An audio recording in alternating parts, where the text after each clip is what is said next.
So, in this our last week of the semester, we are taking a look at what the future might hold for the United States and for terrorism. And to do that, we do a little bit of looking back, we do a little bit of projecting into the future. We think about the nature of the terrorist challenges the United States faces and might face in the future. And we ask ourselves, I think, a fundamental question, and that is how worried should we be? The the question, I think, the way we're going to get into this, I think, is to start with the Timothy Noah piece. And this is one of the two pieces this week that's written by a journalist, not by an academic. But it raises, I think, really, really good questions. So the Timothy Noah piece comes out in 2009. And this is when we're sort of taking stock of what the Bush years had brought us. And especially it was a time when the United States was doing some stock taking in terms of thinking about whether or not the war on terror and the changes we've made in American society have really been effective or not as a way to deal with the problem of terrorism. And so Noah really just wants to ask a very simple question, and that is here we were almost a decade after 9/11, and there had been no additional attacks on the same scale in the United States. And so, yes, there were terrorist attacks abroad. Certainly, Americans had been targeted overseas, especially American service personnel. But the bottom line was there was no, and there has been, no large scale Islamist terrorism in the United States. The question is why. So, what Noah offers are 8 different theories about why there's been no sort of second 9/11 in the United States. And some of them produce sort of more troubling conclusions than others. And so I just want to quickly run through these different theories as a way to thinking about why we haven't seen a second 9/11. So the first theory he offers is very simply put that terrorists are dumb. The 9/11 attack was successful primarily as a product of luck, not of strategic mastermindery. And frankly, the United States missed many, many opportunities to detect and disrupt the plot before it came off. I mean, the bottom line was at every moment in the 9/11 plot, when the plotters and the hijackers had to have the brakes go their way, they did. So that's part of it, right? That much of the success of 9/11 was a product of luck more so than ingenious planning. And at the same time, the success of that operation in the long term was actually really counterproductive to Al Qaeda as an organization. The U.S. response, which some of the other authors this week might describe as an overreaction, but the U.S. response essentially destroyed Al Qaeda's infrastructure. It led to the capture or the deaths of nearly all of its leaders, eventually including Osama bin Laden, and it forced Al Qaeda to change the way it does business. It stopped being an organization that engaged in operations on its own. It became much more of a franchise that lent its name out to like minded organizations and kind of receded into the background as a place to go to get funding, maybe to get a little bit of support, but not necessarily one that was producing operatives.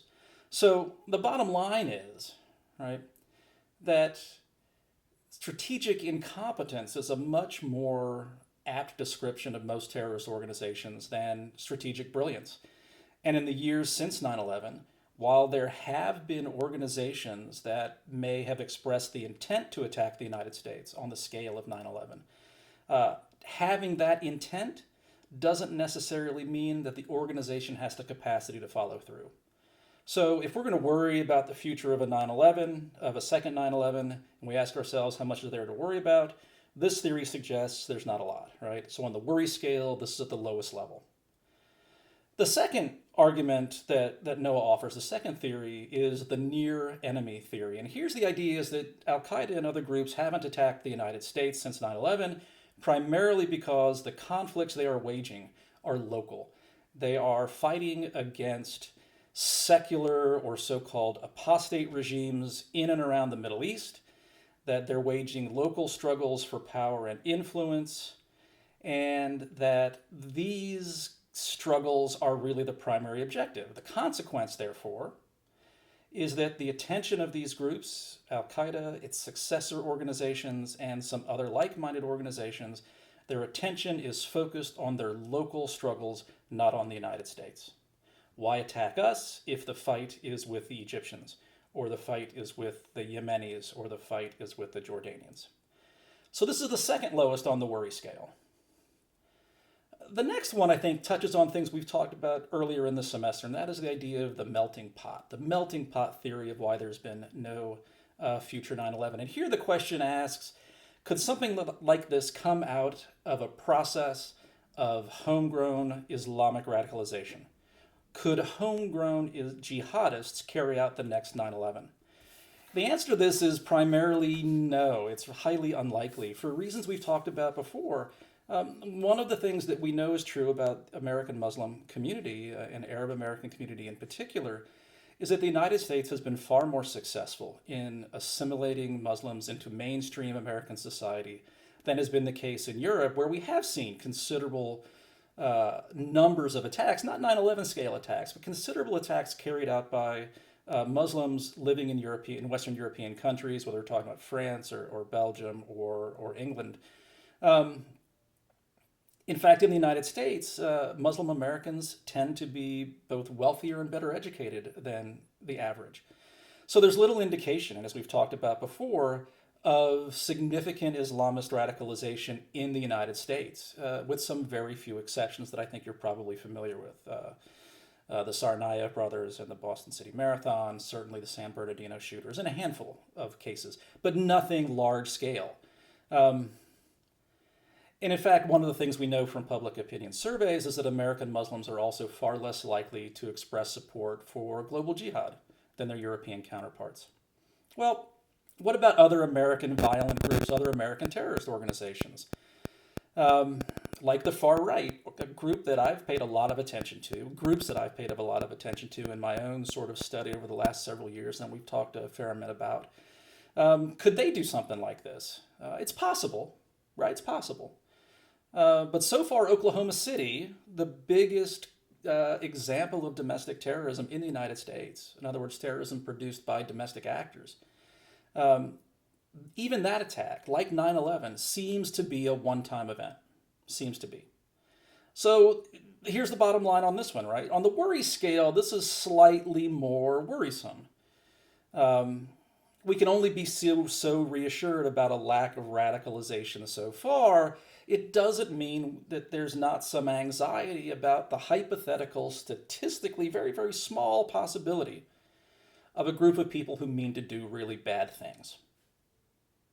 The next theory about why there's been no second 9/11 has to do with this idea of the burden of success. And here the notion is that 9/11 was so dramatically successful. How do you top it? And in fact, we know from papers that were captured from al-Qaeda in raids on al-Qaeda facilities, including bin Laden's final hideout, that bin Laden and the al-Qaeda leadership actually struggled to conceive and carry out of another attack that would be more destructive than what they had already done.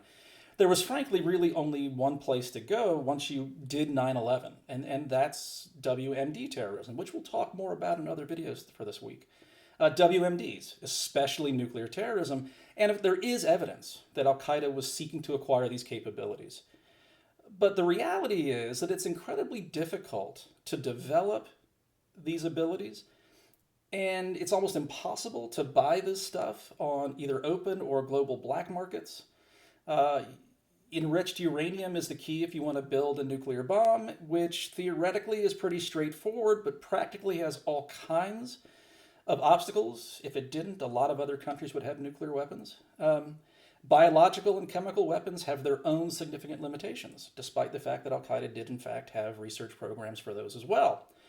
So what's our bottom line with WMD terrorism? Again, the argument here is if you're going to go bigger, the only way to go bigger than 9/11 is with WMDs. The bottom line is this is what we could think of as a low probability, high risk possibility. Is it impossible? No. Is it likely? Highly unlikely. How worried should we be about it? We'll leave that for another video, which will address that question more directly. The next theory is what Noah calls the flypaper theory. And here the idea is that if al-Qaeda and successor groups wanted to kill Americans, they didn't have to come to the United States to do it because we sent a whole bunch of soldiers and other Americans over to places like Afghanistan and Iraq. So They didn't have to attack the US because they were busy attacking Americans overseas.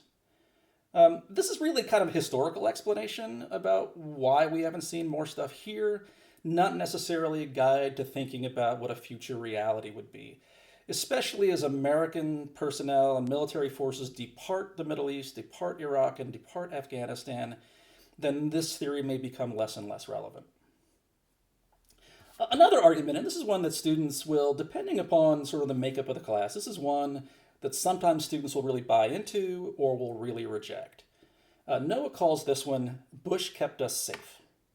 The assumption here behind this theory is that the policies the United States adopted in the aftermath of 9/11 have done the job of successfully defending the US from further attack. Some of the other stuff we'll read and talk about this week is going to play on that theme a little bit. So what things are we talking about? What policies are we talking about? Well, the toppling of the Taliban and the military action that destroyed al-Qaeda training camps and facilities and scattered their fighters in Afghanistan. Again, we didn't destroy al-Qaeda, but we certainly messed it up, and we certainly forced it to change the way it did its business. Continued military action since then along the Afghan-Pakistan border is another part of this set of policies. At the domestic level, expanded government surveillance powers, all the stuff that went into the Patriot Act, enhanced transportation security, thank you, Transportation Security Agency, increased tracking and seizures of terrorist funds, the invasion and occupation of Iraq, the adoption of torture as an interrogation tool and the establishment of internment camp at Guantanamo and the use of black sites overseas, military tribunals for terrorist suspects. That's kind of the laundry list of the sorts of policies the U.S. put into place after 9/11. But here's why this is worrisome. Even if you accept that every bit of this is true and accurate, it's hard to imagine the current and future contingencies that these policies are able to address. These are policies that were put into place to deal with the last attack, not the ones that are designed to prevent the next one.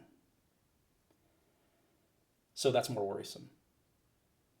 The next one, this is theory number 7 if you're keeping count, is what Noah calls the electoral cycles theory. And here the idea back in the sort of the late 2000s was that al-Qaeda sort of systematically planned operations, especially big attacks, to occur right before or right after major national elections. And some pointed to the Madrid bombings, subway bombings, as evidence of this.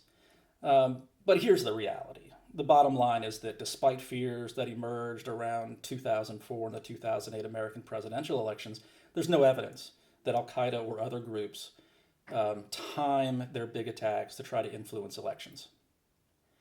The last theory is probably the one that's most worrisome.